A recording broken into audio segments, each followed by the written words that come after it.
جیسے کہ جشن آزادی کے سلسلے میں جیسے مدنی مذاکرے کا ہم نے ایک اہتمام کیا ہے، بہت سارے مسائل سے ملک دوچار نظر آتا ہے، لیکن ایک عوامی طور پر ایک عرض کروں کہ جو بہت بڑا ایک ہمارے اندر ایک مسئلہ ہے، وہ ہے ہمیں ایک دوسرے کو برداشت کرنے کی گویا کہ طاقت نہیں رہی۔ ہم جب سڑک پر کوئی جائے تو دیکھے گا کہ سڑک پر 2-5-10 کلومیٹر کا فاصلہ طے کرے گا، تو کہیں ویگن میں لڑ رہے ہوں گے، تو کہیں روڈ پہ لڑ رہے ہوں گے، کہیں موٹر سائیکل والے لڑ رہے ہوں گے، کہیں ہاتھا پائی ہو رہے، کہیں گالم گلوچ ہو رہی ہوگی۔ بہت زیادہ مطلب کہ ہمارے یہاں یہ ایک قوت برداشت نہ ہونے کا ایک عنصر ہے، جس کی وجہ سے اور بہت سی خرابیاں پیدا ہوئی ہیں، اور پھر ہاتھا پائی سے پھر آدمی وہ جو کچھ آگے بڑھتا ہے۔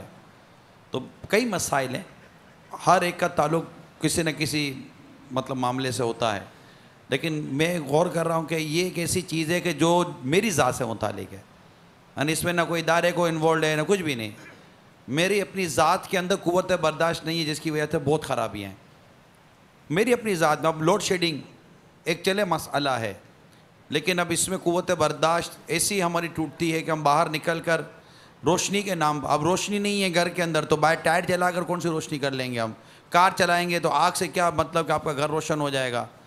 اس طرح کی جو ہمارے جو اشتعال والی جو کیفیات ہیں، اس پر کیسے ہم قابو پائیں اپنے؟ دوسروں کے جو اموال ہیں، دوسروں کی جانیں ہیں، ان کو نقصان پہنچانے کی اجازت نہیں ہے۔ مسلمان کی تعریف حدیثوں میں یہ بیان کی گئی کہ مسلمان وہ ہے کہ جس سے دوسرے مسلمان کی جان، مال، عزت، آبرو کی حفاظت کرے، محفوظ رہے۔ تو اب یہ کہ ہر وہ کام کہ جو اس کے خلاف نکلے وہ ظاہر کے گناہ ہے۔ مثال کے طور پر کسی کی عزت آپ کی وجہ سے خراب ہوئی، تو یہ بھی جائز نہ ہوا کہ آپ یعنی بے عزتی کر دینا کسی کی۔ اسی طرح کسی کو تکلیف پہنچی، ایسی جس کو تکلیف کہا جائے، جیسے کسی کو ہاتھ مار دیا، کسی کو گھورا، ایذا دینے والی نظر سے گھورنا، یہ بھی جائز نہیں ہے۔ اسی طرح کسی کی چیز کو نقصان پہنچانا، یہ بھی جائز نہیں ہے۔ جیسے آپ نے بتایا گاڑی جلا دیتے ہیں، اسکوٹر جلا دیتے ہیں، دکان توڑ دیتے ہیں، جلا دیتے ہیں، سامان کو آگ لگا دیتے ہیں، گوڈاؤن کو آگ لگا دیتے ہیں، بلکہ بعض اوقات تو پورے بندے کو آگ لگا دیتے ہیں، بندے کو جلا کے مار دیتے ہیں۔ یہ سب گناہ کے کام ہیں، اور اس سے مسلمانوں کو باز آنا چاہیے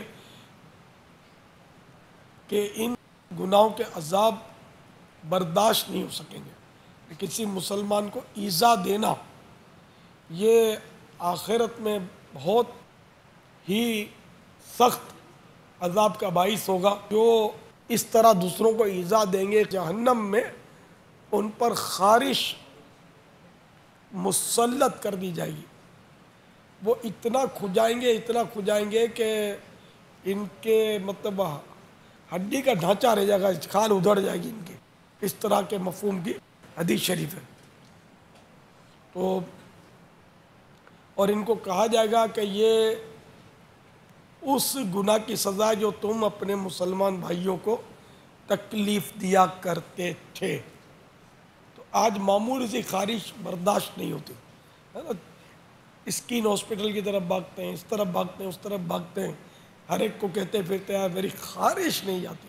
یہ خارش کچھ بھی نہیں ہے۔ وہ خارش کیسی ہوگی جو خون کر دے، چمڑا بھی اتر جائے، گوشت بھی جھڑ جائے، یہ خارش کیسی ہوگی؟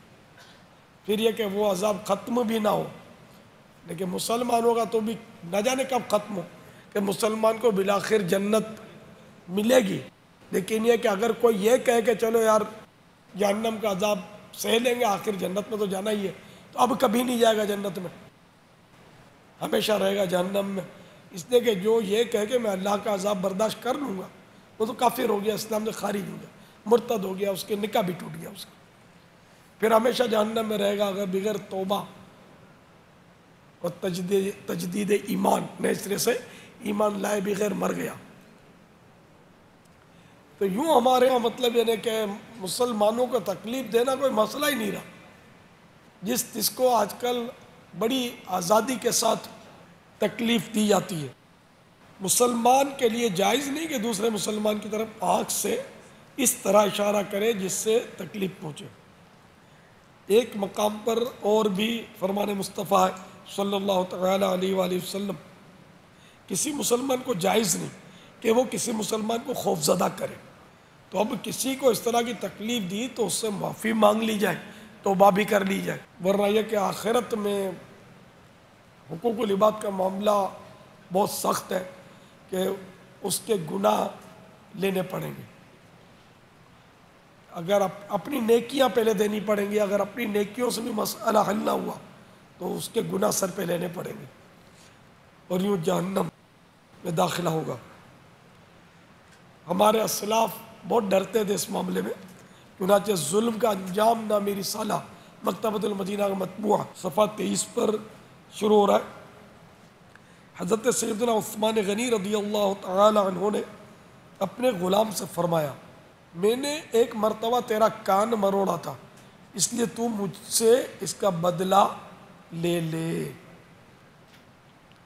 اب دیکھیں عثمان غنی رضی اللہ تعالی عنہ جیسے جلیل القدر صحابی اپنے غلام سے فرما رہے کان مروڑا تھا، بدلہ لے لے۔ ہم کیسے ہیں کہ کسی کے باپ سے نہیں ڈرتا، یہ کر دوں گا وہ کر دوں گا۔ افسوس، حضرت سیدنا یزید بن شجرہ رحمۃ اللہ تعالی علیہ فرماتے ہیں، جس طرح سمندر کے کنارے ہوتے ہیں اسی طرح جہنم کے بھی کنارے ہیں، جن میں بختی اونٹوں جیسے سانپ اور خچروں جیسے بچھو رہتے ہیں۔ اہل جہنم جب عذاب میں کمی کے لیے فریاد کریں گے تو حکم ہوگا کناروں سے باہر نکلو۔ وہ جو ہی نکلیں گے تو وہ سانپ انہیں ہونٹوں اور چہروں سے پکڑ لیں گے اور ان کی کھال تک اتار دیں گے۔ وہ لوگ وہاں سے بچنے کے لیے آگ کی طرف بھاگیں گے، پھر ان پر کھجلی مسلط کر دی جائے گی، وہ اس قدر کھجائیں گے کہ ان کا گوشت پوست یعنی کھال سب جھڑ جائے گا، صرف ہڈیاں رہ جائیں گی۔ پکار پڑے گی، اے فلاں کیا تجھے تکلیف ہو رہی ہے؟ وہ کہے گا ہاں، تو کہا جائے گا یہ اس ایذا کا بدلہ ہے جو تو مومنوں کو دیا کرتا تھا۔ تو آج تو تکلیف دینے والی رات ہے گویا، اتنی تکلیفیں اس وقت مریضوں کو ہو رہی ہوں گی، بیچارے پریشان حالوں کو ہو رہی ہوں گی۔ وہ سائلنسر نکال کر جس انداز میں ایسے مواقع پر اسکوٹریں چلاتے ہیں اور جو یہ غل غپاڑے کرتے ہیں، شور مچاتے ہیں اور کان پھاڑ آواز میں غالباً ہوائی فائرنگ ہو رہی ہوگی، اور ہو سکتا ہے کچھ لاشیں گر بھی گئی ہیں، کچھ زخمی ہو کر گر رہے ہوں گے۔ کیا یہ عجیب دھن ہے۔ اللہ میری قوم کو ہدایت دے، آمین۔ مسلمان قوم کو ہدایت دے کہ یہ ان حرکتوں سے باز آ جائیں۔ صلو علی الحبیب صلی اللہ تعالی علی محمد۔ مجھے اپنی اور ساری دنیا کے لوگوں کی اصلاح کی کوشش کرنی ہے انشاءاللہ۔